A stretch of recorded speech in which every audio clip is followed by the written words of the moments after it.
Good morning, good afternoon. How are you doing today? So I decided to share my story, how what happened to my son, because all the people have been asking me what happened to your son, why is your son like this.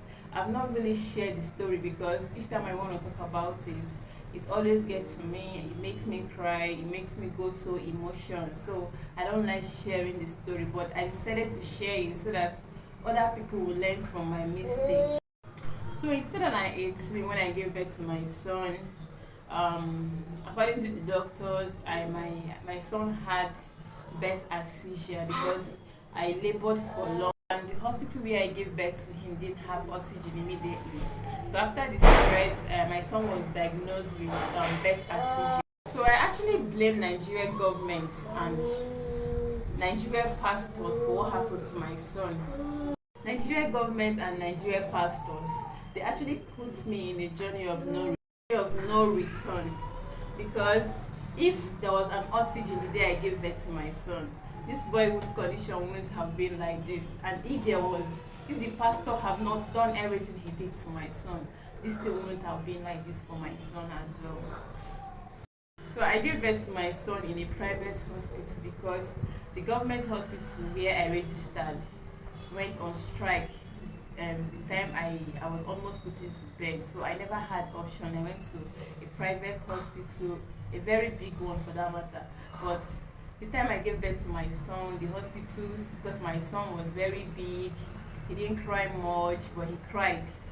So they didn't have enough oxygen to put on him because the pregnancy was stress, the labor was stress, also the pregnancy was stress. So there was no oxygen. It was later they brought oxygen. So after we were discharged, the doctor told me that my son had what they call birth asphyxia, that my son is going to take time to walk, that if his mates are working at 1 year, that my son will work at a year and 6 months, that if his mates are talking at 1 year, that he will talk at a year and 6 months. Just gave me all the breakdown, that I need to be prepared, that I should not panic, that it's just birth asphyxia, but with time that my son will come around, which I did. I said, okay, I was a first time mom, I don't know anything about childbirth. I'm a single mom, and so I was just all by myself. And I was quite young then. But my son is almost 6 years now. I was quite younger then.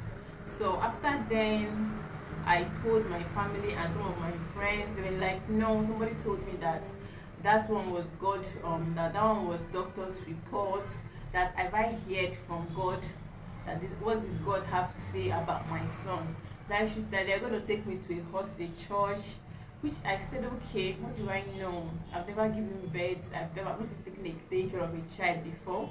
So I followed them to the church. We started going from one prayer house to another. When we get to the hospital, the pastor will collect his own